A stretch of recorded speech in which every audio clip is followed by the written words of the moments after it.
कौन सी? प्रोकैरियोटिक और यूकैरियोटिक कोशिका में मुख्य अंतर क्या होता है?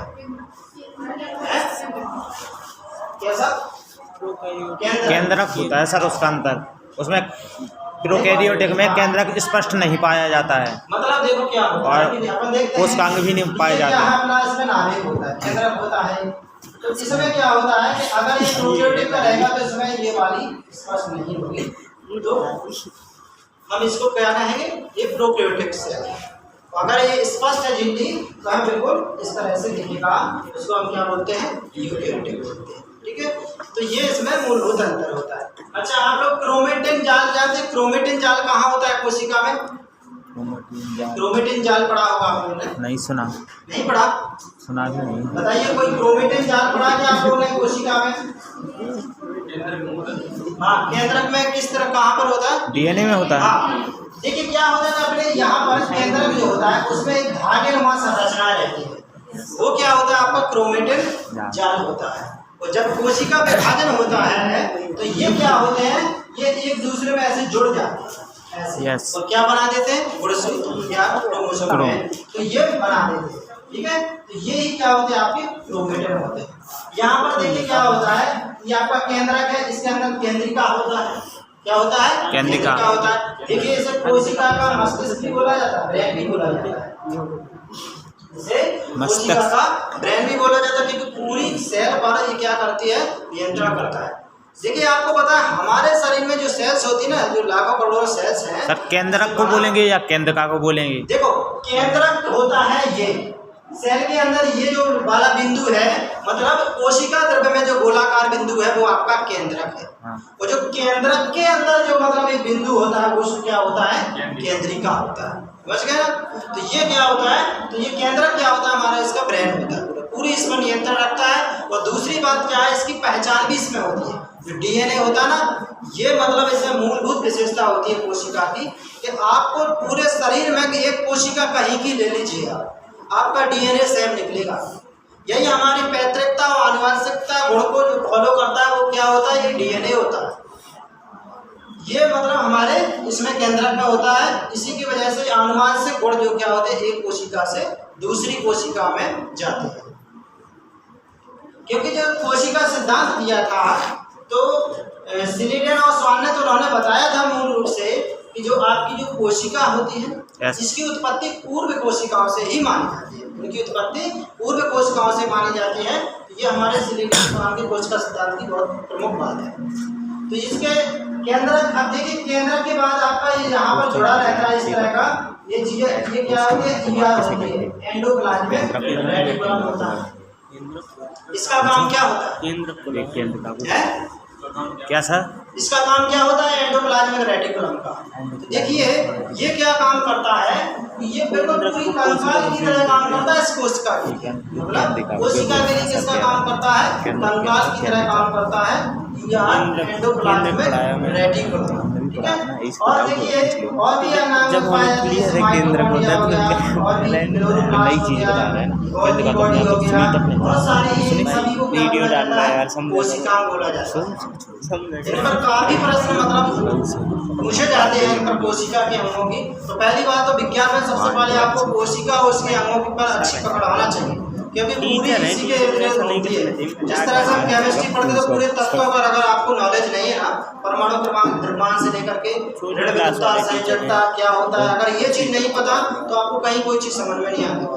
और इसमें ये होता है कि यहाँ पर सबसे छोटी इकाई इसकी क्या होती है? कोशिका होती है। इसके पूरी चीजों का पता होना चाहिए कि कैसे पूरा काम करती है और किस तरह से सबका काम अलग अलग है।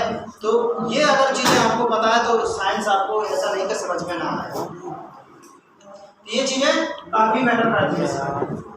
अब देखिए जैसे आपको पता है कि इसमें और भी काफी कोशिका के, जैसे आप देखिए इसमें कोशिका भित्ति एक ऐसा होता है कि जंतुओं में नहीं होती है और पादपों में होती है। पादपों में मान लेते हैं सेलुलोज की कोशिका भित्ति होती है, लेकिन जंतुओं में क्या होती है? एब्सेंट होती है। तो ये भी क्या मतलब पूछ लेते हैं कभी कभी गुण, ये कोशिकांग होते हैं ना, तो उसको पूछ लेते हैं कि किस में मतलब जंतु में कौन नहीं होगा या पादप में कौन होगा।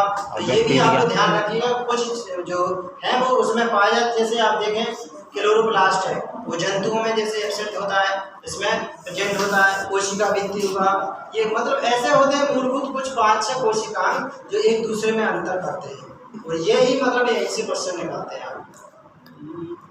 तो देखिए जैसे अमीबा और जो पैरामीशियम वगैरह होते हैं एक कोशिकीय जीव होते हैं, मतलब उसमें हमारी तरह हजारों सेल्स नहीं है, उसमें केवल एक सेल्स होती है और पूरी क्रिया उनकी पूरी एक सेल्स के अंदर हो जाती है।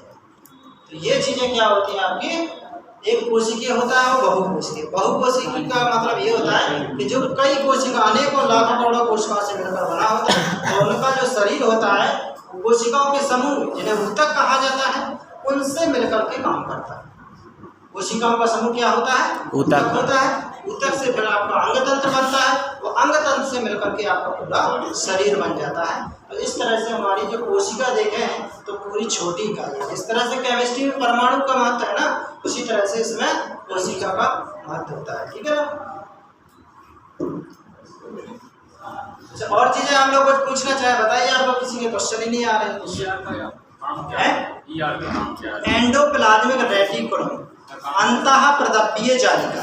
मतलब देखो ये क्या करती है ना, हमारा जैसे अपन देखिए खोखला सा है, अब इसमें क्या है, यहाँ तक फैली रहती है, ये यहाँ तक, तो ये एक तो इसके लिए कंकाल का काम करती है।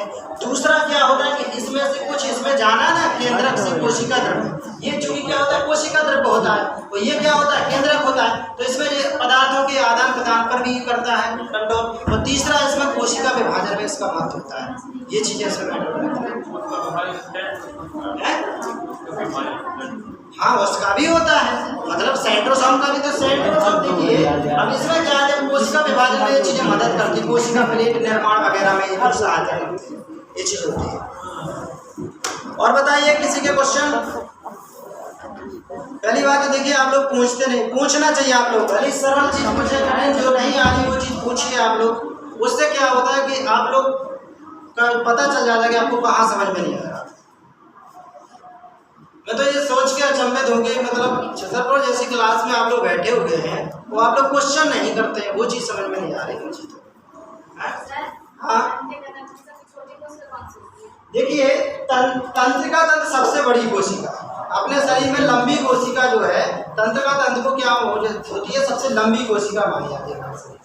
और जैसे अपना जो स्पर्म है उसको छोटी कोशिका मानी जाती है, तो ये चीज़ होती है।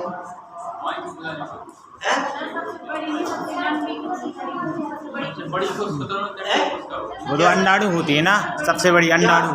अंडाणु की होती है बड़ी, वो लंबी होती है। हाँ शुतुरमुर्ग के अंडे की बात अलग है, अपने मनुष्य की बात कर रहे थे ना आप लोग, वो शुतुरमुर्ग की बात तो माना क्यों, क्या कह रहे थे आप। हाँ माइकोप्लाज्मा गैलीसेप्टिका, ठीक है, इसकी सबसे छोटी कोशिका होती है। और आरबीसी भी तो होती है ना सर, आरबीसी भी सबसे छोटी होती है ना।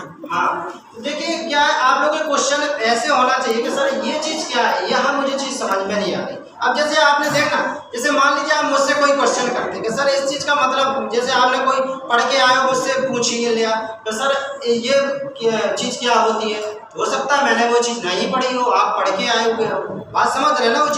वो चीज़ देखिए अलग मैटर करती है, लेकिन पूछने का मतलब क्या होता है कि जैसे हम कोई बेसिक पढ़ते हैं ना, वो चीज़ का नॉलेज रखना कि आप मतलब ये चीज़ कैसे होती है, कैसे काम करती है, वो चीज़ बेसिक होती है।